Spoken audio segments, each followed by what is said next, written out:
From the Chesapeake Bay Journal, your source for independent environmental reporting, this is Chesapeake Uncharted, the podcast that uncovers stories about the bay, its interconnected ecosystem, and the people who rely on them. I'm Jeremy Cox. On today's episode... And I told Al Gore, I said, if I see it, Tangier's only 4 feet above sea level. If I see the sea level rising, I'll say so. It's not political. It's not a political thing to me. Yeah. I mean, we're trying to survive out here. Wait, did he just say Al Gore? I told Al Gore. That's what I thought he said. It turns out that when you're the mayor of Tangier Island, a lonely patch of land in the middle of the Virginia side of the Chesapeake Bay, you're bound to pick up a few high-profile acquaintances. But maybe a former vice president and Nobel Prize winner isn't impressive enough for you. Okay, then. He said, Dad, you got to get home and get to the phone. The president's going to call you. Mm-hmm. And I said, President of what? General Motors. He said, Donald Trump's going to give you a phone call. And he did.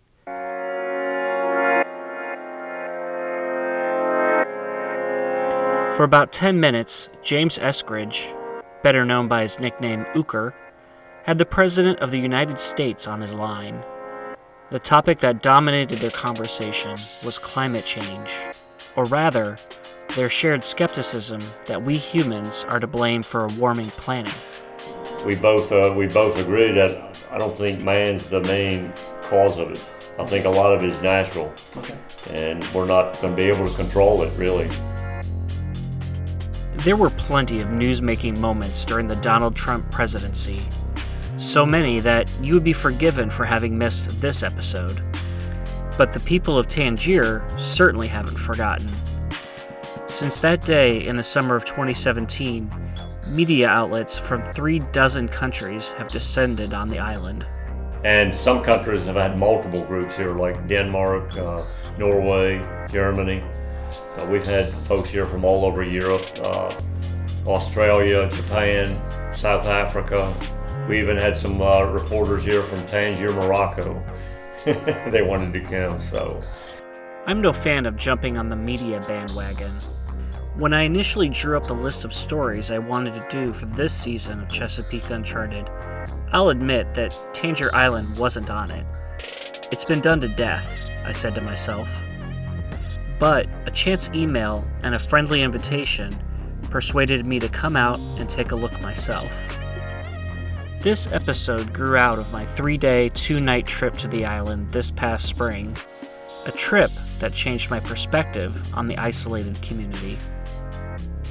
During this season of Chesapeake Uncharted, we're examining climate change. It's happening in the here and now, and not just at the North Pole and Antarctica. We're talking right here in the Chesapeake Bay region. With each episode, we're taking a close look at one slice of this new reality. Think of this as a snapshot in time before things get worse, when we as a society can maybe still change the future. How did Tangier Island become the symbol for climate change denial? Does the label even fit? And what does it all mean for an island that is shrinking by the day? We'll talk about that right after this short break.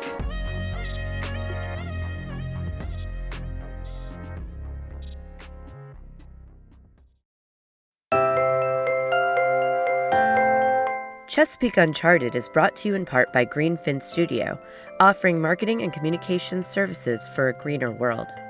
Their team combines strategy, creativity, and scientific insight, setting them apart when conservation, sustainability, and scientific organizations need help telling their stories. See what they can do for you at greenfinstudio.com.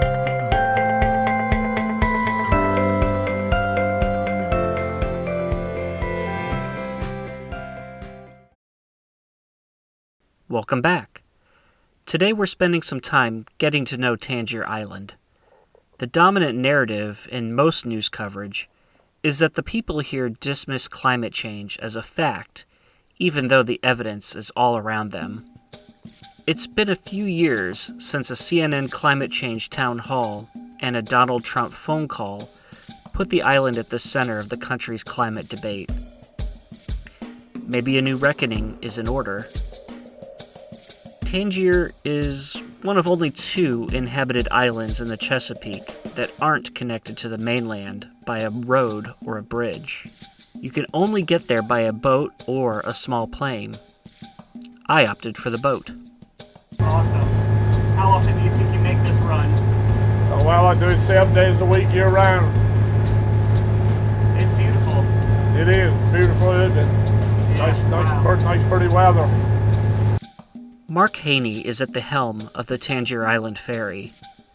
Just about all of the dozen or so people on board today are locals, people returning from work or errands. Our point of departure is Crisfield, Maryland. Before us lies 13 miles of open water glittering in the late afternoon sun. About halfway into our 45-minute trip, the boat passes over an invisible line, and we're officially in Virginia waters. Haney, likely not for the first time, patiently fields questions shouted by a reporter over the drone of a diesel engine. How long have you lived on Tangier Island? How long have you lived there? I believe I was born and raised there. How far does your family go back? Probably like 1901. The leading industry by far on Tangier is seafood. Generations of inhabitants, mostly the men, have gone out on the water in search of a living. They dredge oysters in the winter and catch crabs in the warmer months. For years, Haney followed these rhythms as well. Life as a waterman enabled him to raise 2 boys to adulthood on the island with his wife Sharon. But by 2008, it was time to convert his dead rise boat to a ferry boat, he told me. He was getting older, and he felt like he was getting squeezed by the regulations intended to protect crabs and oysters from becoming overfished. What they're doing, the rules and regulations, they're just getting everything worse than what it is. Yeah. In the sparkling distance, Tangier Island slowly comes into view. The contrast on the horizon is subtle. It begins as a wisp of gray and green, barely distinguishable from the surrounding water. Then you can make out a water tower and a church steeple. As the boat ranges within a few hundred yards, you become enveloped in one of the most distinctive views in this part of the world. Standing in the water on either side of the boat channel are these crab shanties, one-room stilt buildings in various stages of disrepair. It's like a blue-collar version of Venice. If this were one of the tourist boats, pretty much everyone at this point would be at the rails taking pictures.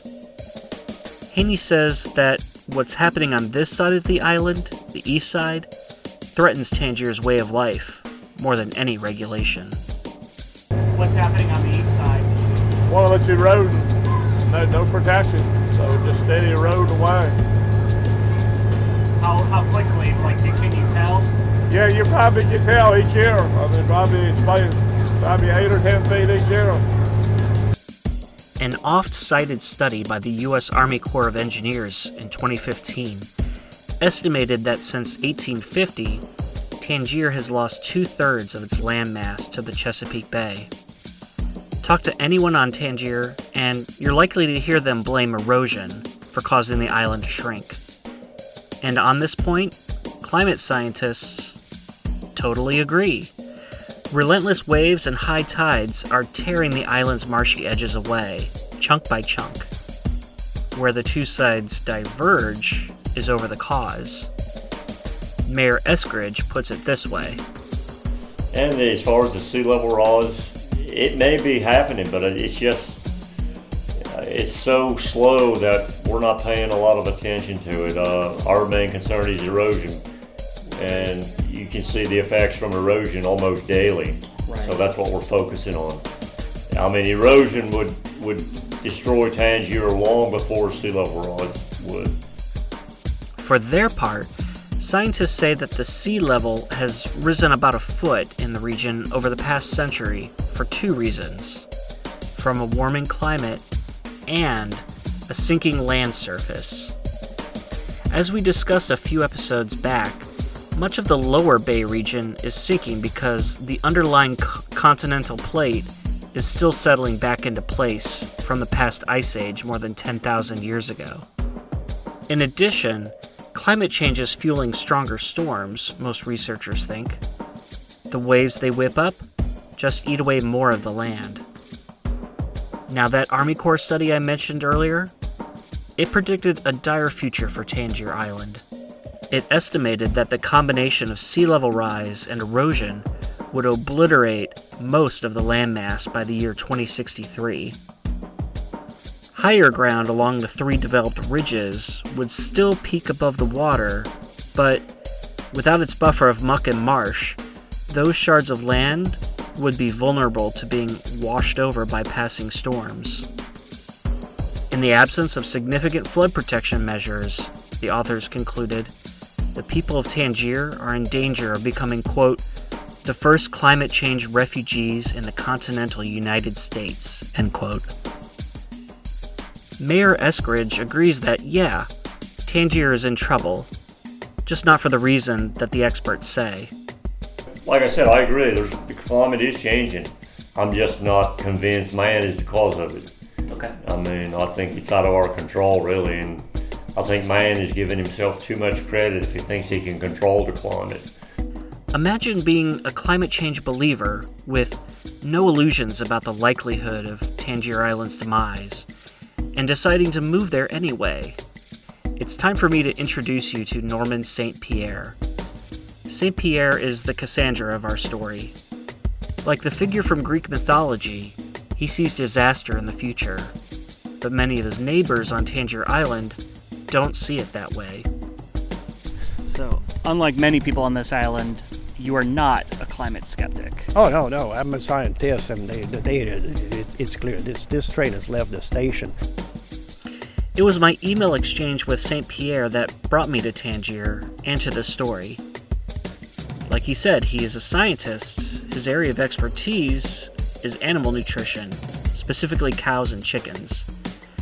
But he has studied and written about climate change as part of his work. I'd initially contacted him about a study he'd worked on, calculating the cost to the livestock sector from global warming causing animals to overheat. He wrote back that he had a first-hand view of climate change as a resident of Tangier Island. He suggested that I come out and see it for myself. So that's how I came to be riding with an overnight bag at my feet through the narrow streets of Tangier with St. Pierre in his mule, a kind of heavy-duty golf cart. Methodist Church. All right. This is the center of town in a lot of ways. This right? is where this is it now. This is downtown Tangier. You cannot have it more downtown than this. You know, you see all the people around. You see the big crowds. You see the traffic lights. There are no traffic lights. No traffic lights. No crowds of people either.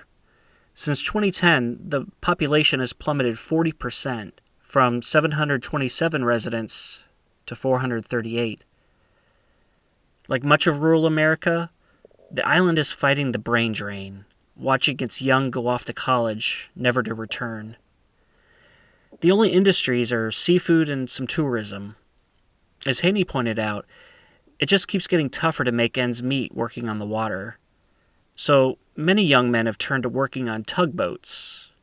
It offers steady pay and good benefits, but with a steep trade-off. Shifts on the water can take you away from home for weeks, even months at a time. Life here is different in many ways. Virtually everything you see, the plywood for the porches, the pickups with no license plates, the bread on the shelves of the lone market, it all came here across the water. The island comes to life when the mailboat arrives at 1:15 in the afternoon each day. That's where a lot of the goods transportation. This is one time between 1:15 and 1:30. You're going to see roadblocks here. It gets congested. You have all these golf carts and everything, and 2x4s, and it's pretty funny. For all their dependence on outsiders, islanders go to great lengths to be self-sufficient. There's a community medical center with a full-time physician assistant. Children don't have to leave the island to be educated. The school is the last remaining public K-12 in the state. The island's electricity streams in through an underwater cable, but a diesel generator stands ready in case of emergencies. St. Pierre grew up in Quebec and spent much of his career as a professor at Ohio State University. Today, he telecommutes as a livestock scientist for Purdue, the multi-billion-dollar chicken company headquartered just across the water in Salisbury, Maryland. Eventually, I work up the nerve to ask him the obvious question. Why in the world would you want to live on Tangier knowing what you know about climate change? The part is, you don't see that problem on a daily basis, and this is an absolutely fascinating community to me. Some of the people have become my best friends. They can look after me and can look after my house when I'm gone. Really, some of the deep links that you used to have in smaller communities. Here, the people don't come and go.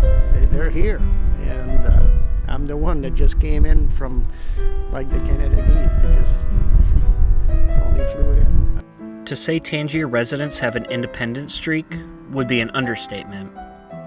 The population is almost uniformly Republican. About 9 in 10 voters here picked Trump in the 2020 election. Religion plays a much larger role in the day-to-day life here than in many parts of the country. The water tower is painted with a crab on one side and a cross on the other. The simple life isn't just practiced, it's revered. Having lived here for 4 years, St. Pierre sees a connection between this exceptionalism mentality and climate change skepticism. They do feel that they are different than the rest of the mainland. You know, they have different values, and they do. They live differently, and they do. And so they are very reluctant to have anything from the outside world coming over here and telling them what they're supposed to do and not do. That's one strike against climate change. Another, in St. Pierre's opinion, is that it's an abstraction. Erosion, meanwhile, is anything but. To illustrate his point, he drives us down to the southwest corner of the island, where the single lane of asphalt dissolves into sugar sand. All right. Hey, where are we, by the way? Right, we're on the south end of the island, and here we have the beach that goes down about a mile long. And It's nice and sandy. Yes, it is. Beautiful beach, and on a busy day you might see 10 people. The beach is a picture of perfect isolation, a strip of sand backed by an impenetrable barrier of waist-high marsh grass. There's just not as much left of it as there used to be. A few decades ago, authorities erected a jetty on the west side of the island to protect the small airport there from further erosion. But the rocky seawall comes to a halt just at the northern end of the beach. See that Okay, there's where the jetty ends. that's where the jetty that protects the airport, but it ends there. And since then, when you have a storm from the northwest, it breaks and then brings the waves even more on the beach. This last winter, we lost at least 30 feet of beach here. It even has dug some old foundations of houses. I hadn't seen that ever. It looks like someone tried to make a little jetty there. Yeah. No, that was actually the foundation of a house that you hear. And I mean, are you There- serious? there's This a bit is of right by the water. Yeah, I mean, we're kind of looking Yeah, and at that's- some bricks on top of bricks, maybe Yeah. ankle high. yeah, at a very high tide, it breaks all the way here. And that didn't used to be that way.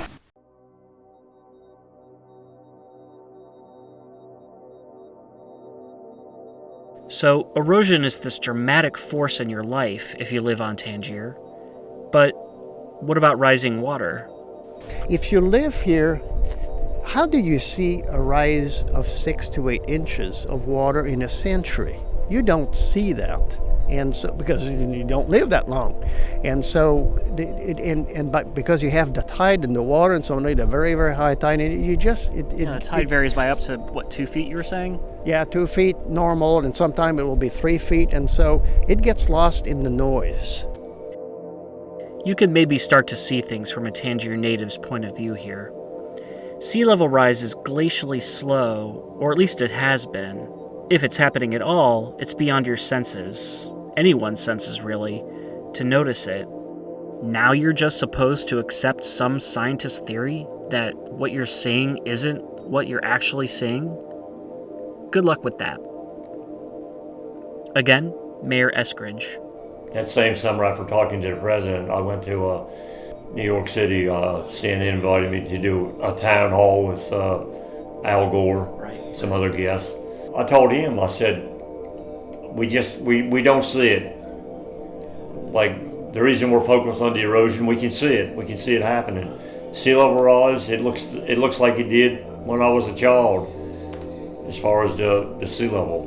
Mm-hmm. And we're just not seeing it. One thing I noticed in talking to people on Tangier is that climate denialism is exceptionally rare. You mind saying your name and spelling it for me, please? I'm Carol Moore, C-A-R-O-L-M, well, actually Pruitt, P-R-U-I-T-T Moore, M-O-O-R-E. Do you hyphenate that? Or? I do, yeah. Moore was born and raised on the island. She raised 2 children here, and now has 5 grandchildren. I caught up with her on the second day of my visit, just as the wind was picking up and raindrops were beginning to fall. She's a favorite interview subject on the island, and you can see why. She speaks her mind.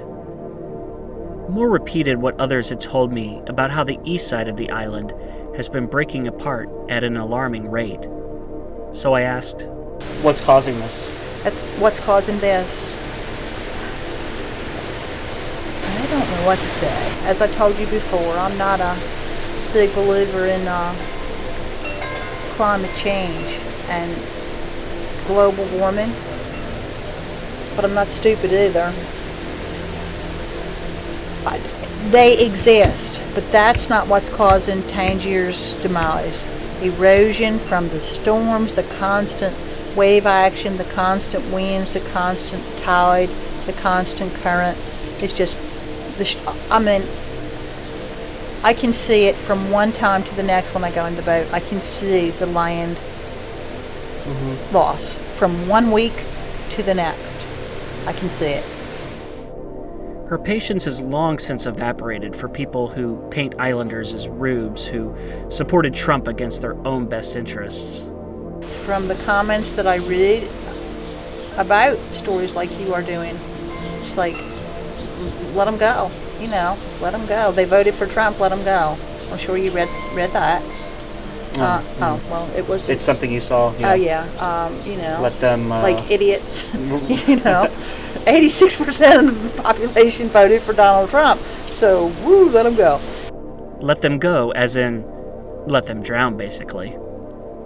This is about as much pessimism as I've heard so far on the island. It's hard to hear coming from Moore, who, just moments earlier, choked up describing how the town would turn out, flags flying, for the Memorial Day celebrations later in the month. She wants to spend the rest of her days here, but as we've heard on previous episodes, it's highly unlikely that we as a society will be able to save every community in the crosshairs of rising seas and stronger storms. Whether places like Tangier survive into the next century will depend on painful decisions made in the coming decades by people like Carol Pruitt Moore. To stay or to go. So if they come here, they, government, whoever, with a buyout check, Would I take what do you it? say? Yeah.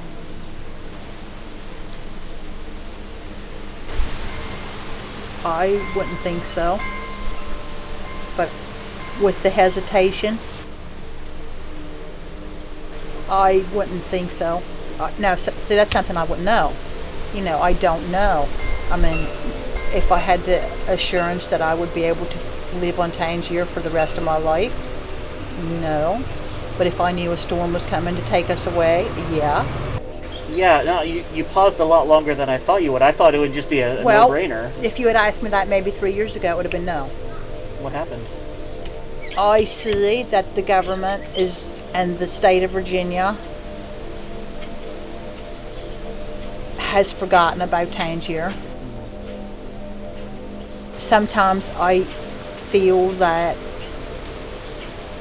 Tangier is being used as some type of model for climate change and sea level rise. Like, hey, let's see how long those people will stay there until they're forced to leave. She lowers her voice to a conspiratorial whisper and delivers her bottom line. If government funding for a seawall was conditional on her acceptance of climate change and sea level rise, I'll be on that train. So if they pass out a test and ask you, you will check that box. Yes, I'll be on it. Okay. Yeah. I have one more train of thought myself to discuss before we leave Tangier Island. We'll hop on that right after this last break.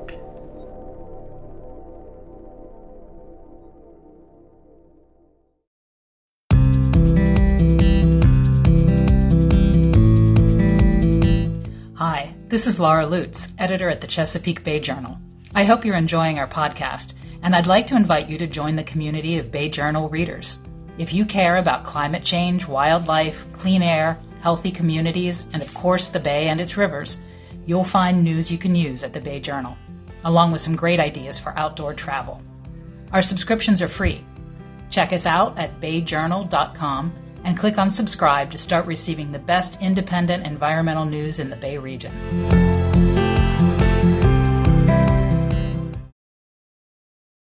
Hello again. On this episode of Chesapeake Uncharted, we're tagging along on my trip to Tangier Island, Virginia, where the land is shrinking and the climate crisis is growing. Norman St. Pierre makes himself useful by repairing old bikes for his neighbors. He kindly lends me one of his to tool around the island. The entire landmass has withered to just over 1 square mile in size, but less than half of that is actually dry enough to support roads and homes. The developed areas are arrayed across 3 ridges, separated by shallow creeks that the locals call guts. The water, the marsh, the quaint little houses, and the birds, and the lack of traffic, it all combines for a truly pleasant biking experience. I'm on the western ridge when this hammering catches my attention. Hunched over, driving nails into a wooden walkway, Jared Parks returns my hello. An interview about climate change? Why not? I told you people were nice here. So are the dogs, I would soon learn. The boardwalk is just inches off the ground. And no sooner have I taken a seat beside Parks that Dolly the Bloodhound and Daisy, a mix of Labrador Retriever and Walker Coonhound, decide I need to be greeted. It's a funny thing there's Dolly. There. When you have a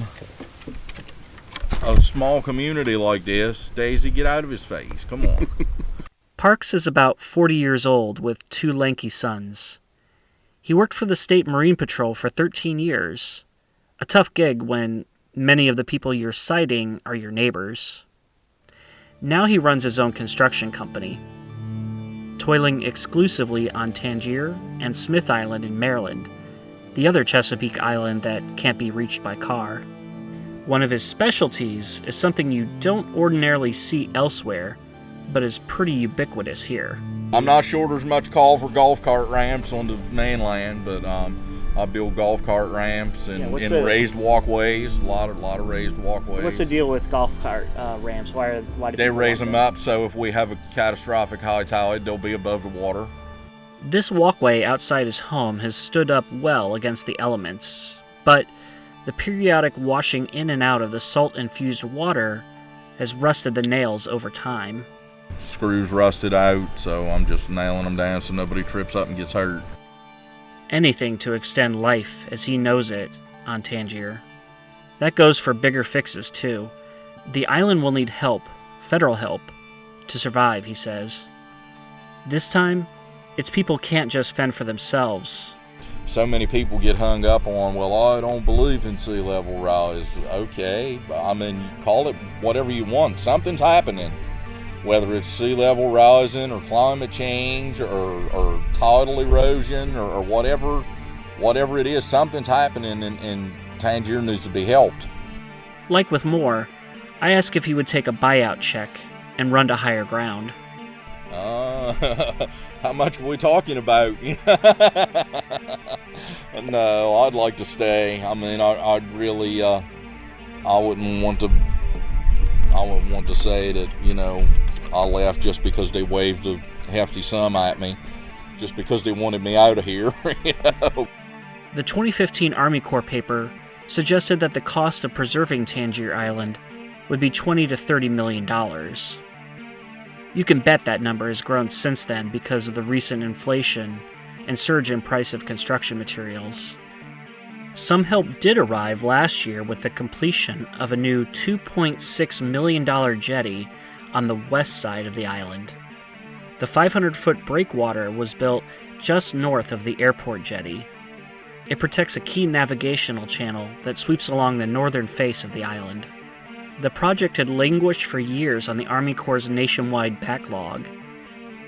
But then CNN came to town to report on the island's fragile future. Hearing of the report, President Trump placed his famous call with the town's mayor. Eskridge isn't sure whether that call led to the jetty project getting unstuck. He just knows that something jostled it loose. It seemed after talking to the president, and I don't know what part he played in it, but I know just a couple years after talking to him, the seawall was in place, so. Now, he and other islanders say, it's time to take action to shore up the eastern side of Tangier. I reached out to the Corps, and they sent a statement saying no jetty project is in the works as of this time. It would have to start from scratch with congressional approval of a study and construction. At minimum, the process would take 3 years. The federal government could employ a quicker solution called continuing authorities, but that would require a state or local cost-sharing partner, they said. So far, no one has volunteered. It may seem like a minor difference, sea level rise versus erosion, but when you're lobbying for protection from incoming water, you'd better be careful what you ask for. Let's look at this jetty that seems to be at the top of the town's wish list. The boulders for the jetties are usually placed in the water just offshore. They can blunt the impact of waves, which is good for erosion. But if seas are rising, well, that water just rises all around the rocks. They're no help at all in that case. Jetties would help buy time for Tangier, but without solutions to combat sea level rise, such as raising the land in key spots with fill or installing living shorelines, you're only addressing half the problem. As Eskridge sees it, Tangier has time to add fill and do what needs to be done to fight sea level rise. The more immediate issue is from erosion, he says. And then once we stop the wave action, if the sea level is rising, we'll just build the island up. Eskridge is optimistic that Tangier has a future, and the President of the United States agreed. Donald Trump said it to me when we were talking on the phone. He said Tangier's been there for hundreds of years, and I believe it'll be here for hundreds more. So I hope you guys are right. I do too. And like I said, I'm convinced we'll get the help we need in time. As Haney's boat motored away from the dock, taking me back to Crisfield on a gray and drizzly morning, I watched Tangier Island shrink into the distance. Within minutes, all I could make out was a tree line and the water tower above it. Before long, the entire island had disappeared, replaced by the white caps on the angry surface of the bay.